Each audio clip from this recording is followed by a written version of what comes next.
The Sweet Stop started from me and my girlfriends back in 2001 saying, how can we make some money? And they were like, you can make a cake. And I'm like, I can't make no cake, but let me see.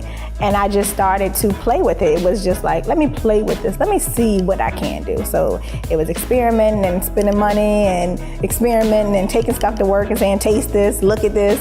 And it blossomed into something that I actually love. Then we went to doing it on the side and working a full-time job to the point where I'm working in a law firm and I can't even keep up at work because I'm too busy taking orders and responding to customers.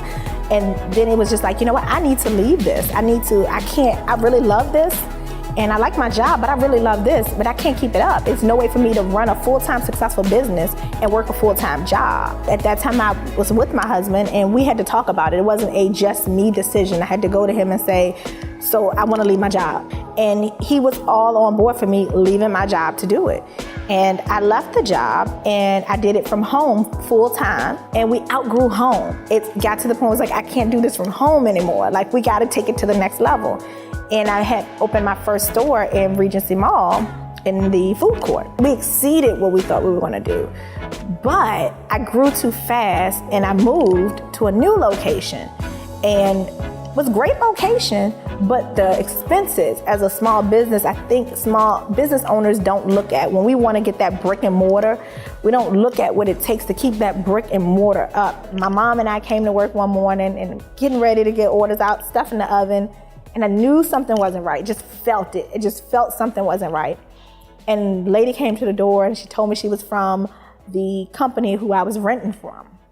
And she said, do you have the rent? And I don't.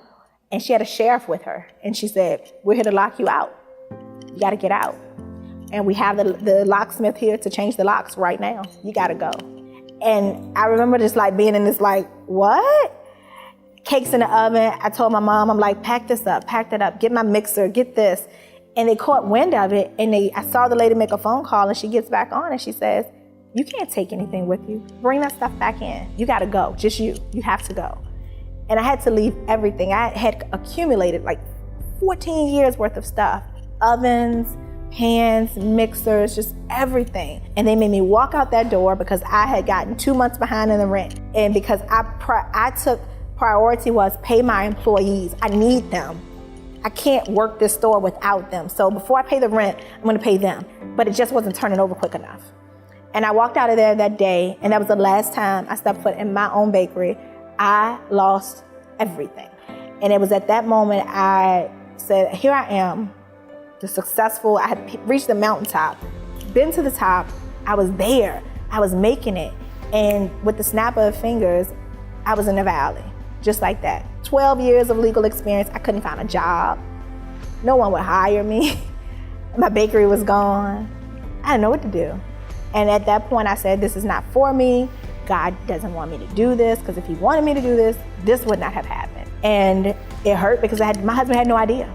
He had no idea that I had gotten behind in the rent. He had no idea that that had just happened, and I had to go to him and say, I just lost it. I lost all of it, it's gone. And then I got down in a place where I had to mourn my business. Like, I couldn't talk about that without crying because I lost everything. So it took years for me, I went back to work. I went back to the corporate world eventually. Someone gave me a part-time job and I worked for like 4 years in the corporate world. But the strange thing is God would not allow me to get out of it completely. He always sent people who were really close to me. And he sent me people who he knew I wouldn't say no to. Like, he didn't just send this average customer. He sent me people who he knew she won't say no to those people. And then he put me in a job that was the worst job I've ever had in my life. I know that was at the point where he said, okay, it's time for her to return, but I got to make her uncomfortable for her to return, because she's not going to go on her own, because she doesn't think that that's where I wanted her to be. But I wanted her to sit down because she was going down the wrong path and it would have been destructive. So he put me in this miserable job that, to the point where I was sitting in my car crying every day before I went into the office because it had gotten that bad.